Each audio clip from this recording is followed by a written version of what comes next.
నువ్వు ఎంత పెద్ద డ్రగ్ బానిసవైనా సరే నీకు విడుదల ఇవ్వడానికి యేసయ్య దగ్గర పరిష్కారం ఉంది. ఉంది ఉంది. నువ్వు ఎంత త్రాగుబోతువైనా ఉంది. నువ్వు ఎంత వ్యసనపరుడవ, ఏ పాపానికి బానిసవైనా నువ్వు సరిగ్గా యేసయ్య దగ్గరికి వచ్చి నీ తీర్మానం ప్రకటించి ఒక్క 3 దినాలు నువ్వు ఉపవాసం ఉండగలిగితే పరిష్కారం ఉంది, విడుదల వచ్చేస్తుంది నీకు. నేను అది చెబుతుంది. సమస్యకు కారణము నువ్వు పట్టుకోగలిగితే పరిష్కారం ఈజీ. ఆ గదిలో ఎందుకు చేస్తున్నారు?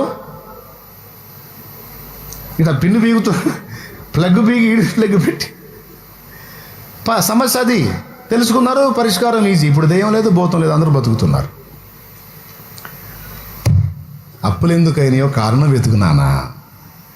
నువ్వు ఎందుకు వాడబడట్లేదో కారణం వెతుకునానా? దేవుని సేవలోకి ఎందుకు రాలేకపోతున్నావో కారణం వెతుకునానా? చదివావు, జాబు రాలా, ఇంకా సమస్యకు పరిష్కారం లేదా? ఉంది యేసయ్య దగ్గర. ఆయన పాదాల దగ్గరికి రా.